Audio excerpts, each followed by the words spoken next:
I remember the exact moment everything changed, though I didn't know it at the time. It was a Tuesday morning, and my sister Catherine was sitting at my kitchen table with a cup of coffee that had gone cold while she talked about the new job she'd gotten in the city. She was animated, excited, her hands moving as she explained the salary and benefits package. I was happy for her. I genuinely was. She was my younger sister by 5 years, and I'd always been the stable one, the one who had the house, the one who helped when things got rough. My parents' house, my house now, sat on about 2 acres in New Hampshire, the kind of property that takes work to maintain but has been in our family for 30 years. My parents had both died within 18 months of each other, my mother to a stroke and my father to the kind of heartbreak that follows. I was 38 then. I'd lived alone here for 4 years when Catherine started coming around more frequently. She'd bring her boyfriend Marcus, and then eventually she just started staying weekends. Then it was half the week. Then she asked if she could move back in for a while because rent in the city was crushing her, and Marcus was helping her save for a deposit on a place. That was 2 years ago. I should have seen it coming. I think some part of me did, but I ignored it the way you ignore a strange sound in your house at night. If you don't acknowledge it, it might go away on its own. The first time I noticed something was off was about 6 months into her living here. I'd had a pipe burst in the basement during a cold snap, and I was dealing with the water damage, insurance claim, replacing some boxes of old files, getting the concrete sealed and dried out. It was expensive and stressful, and Catherine had been sympathetic. But then, when I was filing the paperwork for the insurance claim, I noticed she'd taken some photos of the damage. I found them in her cloud storage when I was trying to send her a picture of the repairs. She had timestamps from before I'd even discovered the problem. When I asked her about it, she said she was documenting it to help me, in case the insurance needed more angles. It was a reasonable explanation, and I let it go. But then there were other things, small inconsistencies. She'd mentioned conversations with our cousin Michael about the house, about what was going to happen to it eventually, things I'd never talked to Michael about. She started asking me detailed questions about the utilities, who they were with, what the costs averaged out to. She'd ask about the mortgage, there was none. The house was paid off, about property taxes, about the septic system maintenance schedule. She framed it as interest, as if she was just curious about how to run a place like this. I showed her everything. I had nothing to hide. Marcus came around less frequently after the first few months. He'd stay a weekend here and there, but Catherine explained that he was getting serious with someone else, a woman he'd met at work. She didn't seem bothered by it, and I didn't push for details, but I remember thinking it was odd that she didn't move out. She said she liked it here. She said she was saving money. I believed her. What I didn't know was that my sister had spent 6 months learning the full financial picture of the property and my life, and she'd spent that time making decisions about what came next. The real moment came in the fall. I'd gone to Boston for a week to visit an old friend, and when I came back, Catherine had already called a real estate appraiser. She didn't ask me first. She just did it. When I found out, she explained that she wanted to know what the house was worth, that she was just thinking about the future, about our family's legacy. She was gentle about it. She was always gentle, which is part of what made it so effective. "I just think we should know, she said. We were sitting on the porch, and it was the kind of golden hour evening that makes you feel like anything you're discussing must be important and true. What if something happens to you? What if I need to know? Don't you think we should have a plan?" I didn't want to think about something happening to me. I was only 40, but she had a point, didn't she? She was family. We should have had a plan. The appraisal came back at $1.2 million. I'll never forget that number. It seemed abstract at first, just digits on a page, but Catherine's eyes changed when she saw it. I caught something flash across her face before she composed herself, and in that moment I realized that she'd been expecting a number close to that. She'd done research. She knew what the property was worth before the appraiser even stepped foot on it. After that, things moved quickly, though not in an obvious way. Catherine started talking about how unfair it was that I carried all the responsibility. She mentioned that if anything happened to me, she'd be left with a massive liability and no security. She said carefully that maybe we should talk to a lawyer about transferring some of the ownership to her, just for practical reasons. It would protect her. It would make things clearer, and I should think about her future. I remember being irritated by these conversations, but I was also tired. The house did require a lot of maintenance. The property taxes were substantial, and Catherine was family. The thought that she might not be entirely genuine in these conversations flickered in my mind sometimes, but I'd suppress it. That kind of suspicion felt cruel, unfair to her, unfair to myself for even thinking it. The lawyer was one she found. She presented it as if she'd done me a favor by finding someone reasonable. His name was Thornton, and he was perfectly pleasant in the way that lawyers are. He explained that a quit-claim deed could be prepared that would transfer 50% of the property to Catherine's name. It would be a gift, he explained, which meant no tax implications for her but also no inheritance implications. In case something happened to me, she'd be protected. She'd have security. I signed it. I actually signed it. She brought me wine that night and hugged me, and she cried a little, saying how grateful she was, how much I meant to her. That was 8 months ago. The unraveling started slowly. Catherine's behavior shifted in subtle ways. She spent more time on her phone. She had longer conversations with Marcus that she'd take upstairs, conversations I could hear the murmur of but not the content. She started making comments about my lifestyle, how much I spent on groceries, how often I used the heating, how expensive my internet plan was. It was framed as concern, as if she was worried about my finances. Then one day I found a folder in the shared drive she used with Marcus. It had photos of the house, the property, potential subdivision plans, notes about zoning laws in the county, estimated development costs. It was a complete package, the kind of thing you'd put together if you were planning to develop the property, to subdivide it, build on it, monetize it. I sat in my office and stared at that folder for what felt like hours. My hands were shaking. I didn't open the other files. I didn't want to know how far advanced this was, but some part of me already knew. Catherine wasn't thinking about living here forever. She was thinking about profit. I confronted her that evening. I didn't yell. I think that's what bothers me most in retrospect.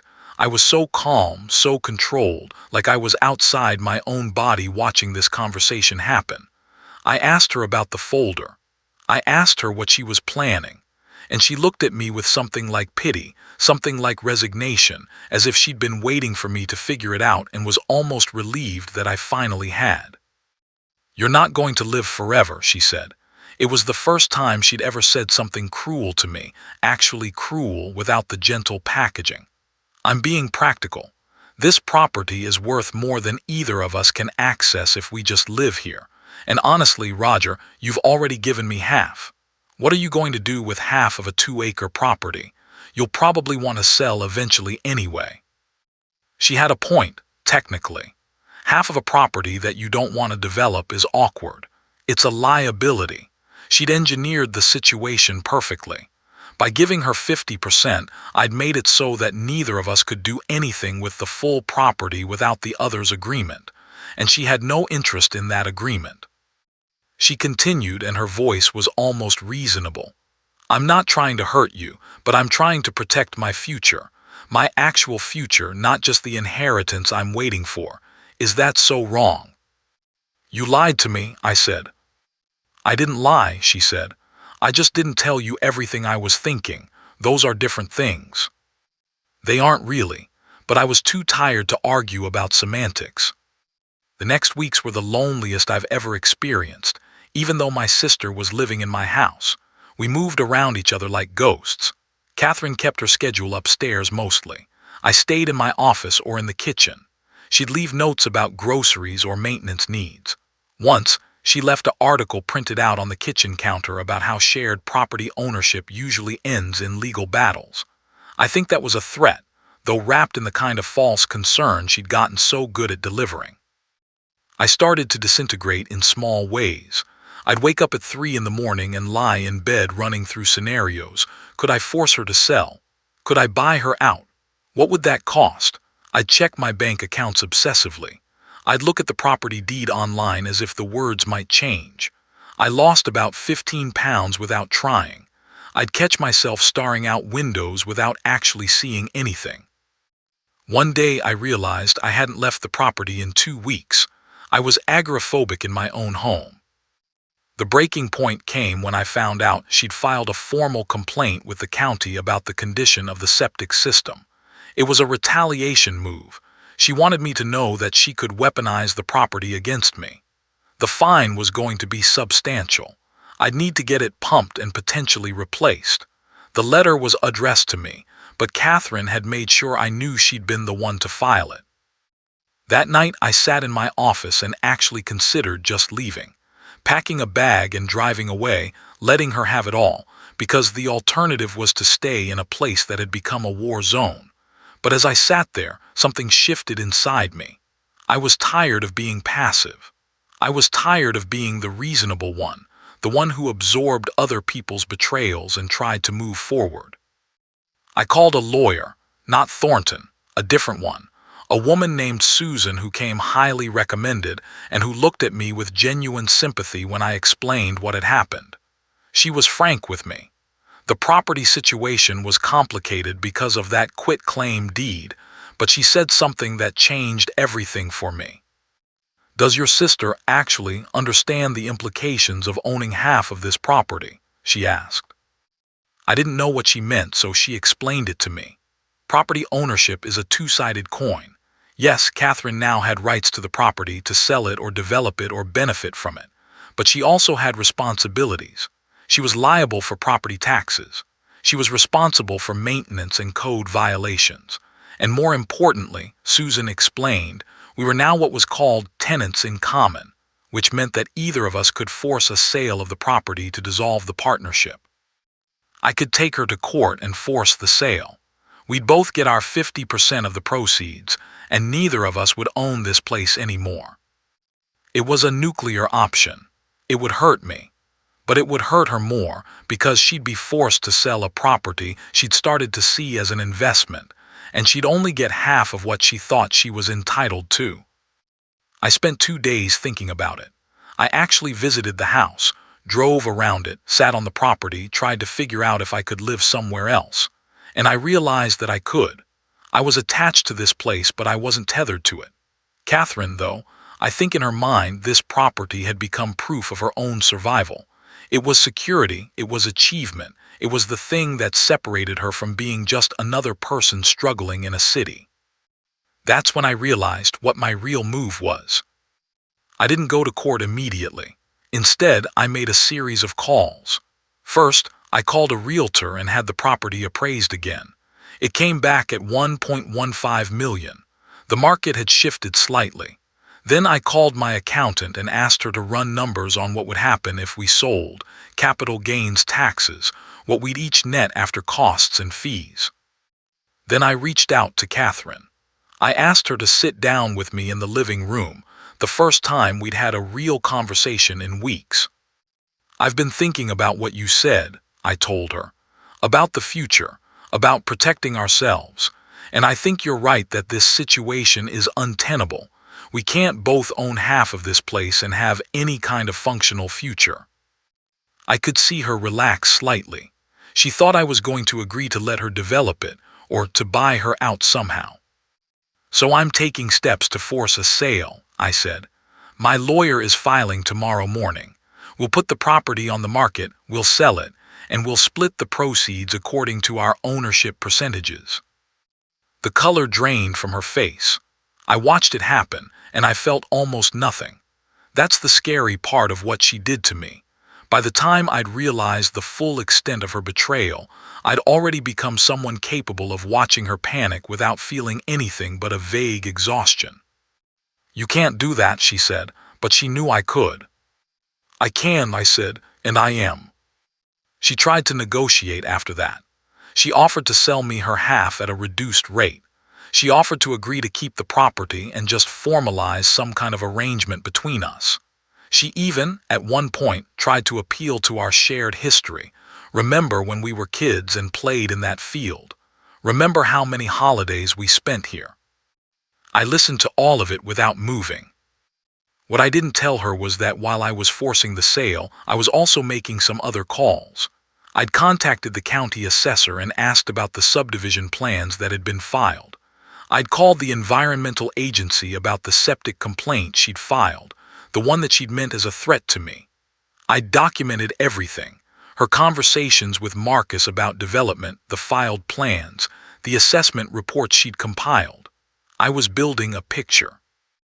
And then I did something that still makes me feel complicated when I think about it. I reached out to the couple who'd made the biggest development offer for the land. They were a partnership, experienced developers, and they'd been salivating over the property for months because of its size and location. I told them about Catherine.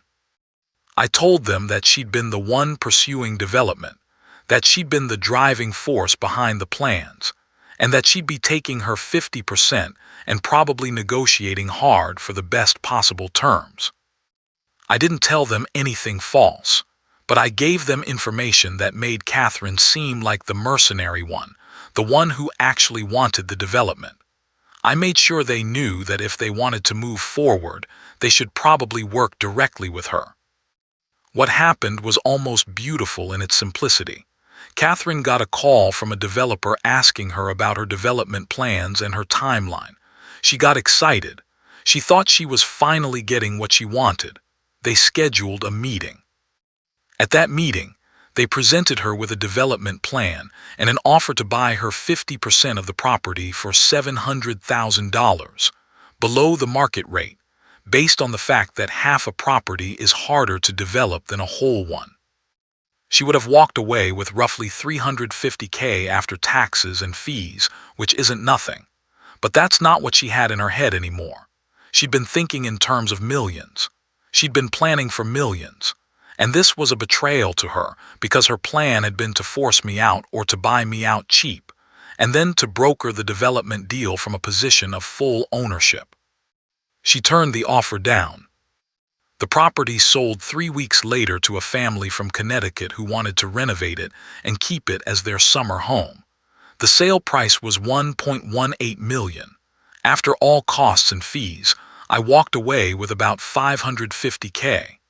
Catherine walked away with about $540K. The real kicker, the thing that I think finally broke something in her, was that by the time the sale was finalized, I'd already purchased a smaller property about 20 miles away. A house I liked, with less land but more character. 3 bedrooms, hardwood floors, a study where I could actually think. It was quiet and mine, and I'd done it without her input or knowledge. I hired someone to help me move while Catherine was at work one day. By the time she came home, most of my things were gone. I'd left the house pristine, the kind of clean that makes a place feel like a stranger has already moved out of it. I didn't leave a note. I didn't feel like I owed her one. The last time I saw Catherine was about 6 months after the move. I ran into her at a coffee shop just by chance. She looked different, thinner, tired. She was alone, no Marcus, and she told me, in the way you tell someone you barely know, that she'd been thinking about going back to school. The developers had moved on to other properties. The grand plan had evaporated. I thought I could protect myself, she said. I thought I was being smart. You were being greedy, I said, not unkindly but not gently either. You thought I was a stepping stone and you planned for it. She didn't deny it. She just looked into her coffee and said, I'm sorry, Roger, I really am. I almost believed her. Here's the thing that still sits with me, the part that makes me question everything. If I'd been less tired, less devastated by what she'd done, would I have responded differently? If she'd been honest from the start, would I have helped her anyway? Would I have voluntarily given her what she was trying to take? I think the answer is probably yes. I think I probably would have. I wasn't using that property. I was rattling around in a house that had become a museum to my parents, and I would have been willing to let her build something from it. All she had to do was ask. All she had to do was be honest. But she chose a different path, and so did I. I'm not proud of the way I handled it. I took away her 50% stake in the property without any real negotiation. I forced her into a financial situation where she had to accept far less than she wanted. I orchestrated things behind the scenes in ways that felt almost calculated. But I also know that I was responding to being manipulated, and I was protecting myself in the only way that seemed available to me at the time. Sometimes I wonder if she's doing okay. Sometimes I scroll through Facebook and see that she's posted something about her life, and I feel a flash of something. Not quite sympathy, not quite indifference. It's something in between, something that acknowledges that we were both shaped by that year in ways we'll probably never fully recover from. The house I live in now is smaller, quieter, and it's mine in a way that matters. I own it completely. No one else has a claim on it. There's something about that simplicity that has been healing, though I'm not sure that's the right word for what happened. What I learned is that betrayal from someone close to you changes something fundamental. It doesn't just hurt in the moment. It extracts a price that comes due slowly, in small increments, in the way you look at people you trust, in the way you question motives, in the way you move through the world a little bit more carefully. Catherine tried to take something from me, something I wasn't even protecting carefully enough. And in response, I took from her in return. We both left with something, but we both lost something too. Maybe that's what revenge actually is, a mutual diminishment that feels like victory in the moment but tastes like ash afterward. I don't hate my sister, but I don't trust her either, and that might be the most honest thing I can say about any of this.